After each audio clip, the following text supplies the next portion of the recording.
Assalamu alaikum, guys. We're in the last 10 nights of Ramadan, so I hope you guys are having a blessed last 10 nights and really making use of this time and really trying to build your akhirah and establish good habits, right? That's what it's all about. But in this video, really what I really want to talk about was something that I actually heard from a lecture from Sheikh Suleiman Mullah. And in that lecture, he talked about he was actually a tafsir of Surah Qasas. And he's doing a series right now. It's an amazing series. I think you guys should all check it out. And there was one thing he mentioned about the story of Musa alayhi salam's mother. And when she put Musa alayhi salam as a baby in a basket and set him down that river, right? Imagine the fear and the grief that she was feeling in that moment. And the way that Allah responds to her is by acknowledging that grief, but at the same time commanding her, do not grieve and do not worry. Right? And reassuring her that there will be a good end to this. There will be a good outcome. And when I was reflecting on that for myself, it really made me think, especially as someone who's in the mental health field, right? We're kind of always, I don't want to say we're always taught, but I say there's a lot of times there's this rhetoric about people who are grieving and people who have fear or any sort of, mental block that's preventing them from moving forward. It's not something that they have control over, right? It's not something that they can manage, right? This is something that, that's just put on them and they have to deal with it. And it was so interesting to see Allah make that statement in the Quran where He's actually telling you not to grieve and not to fear. How is that possible, right? And Sheikh Suleiman Mullah, he actually mentions it. He's like, and it's not about, not having grief and not having fear, but rather it's about dealing with that grief and fear when it comes, right? Not letting it take over your life, not letting it, command you, not letting all your decisions be based on that. So I thought that was so interesting, and it brought another deeper question about accountability.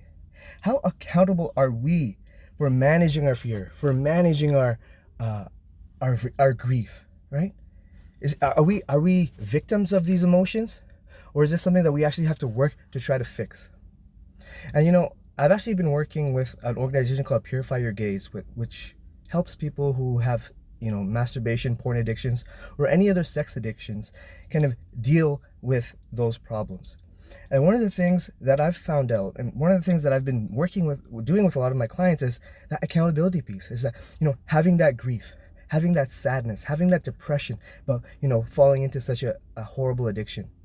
That I can understand that.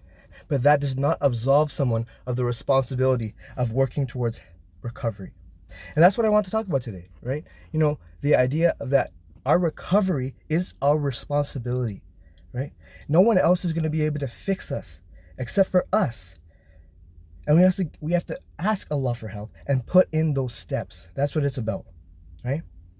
The feelings that you feel, the reason why you're attracted to this addiction to begin with. Maybe you're stressed at work. Maybe you're having relationship problems. Maybe there was early exposure like that was out of your control, right? You can't control that.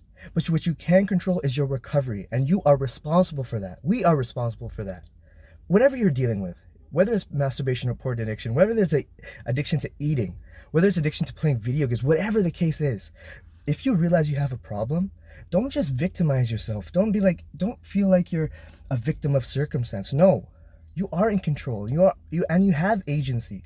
And Allah has told us this, that there will be a good end at the end of this, right? If we work, if we strive, if we have trust in Allah, right?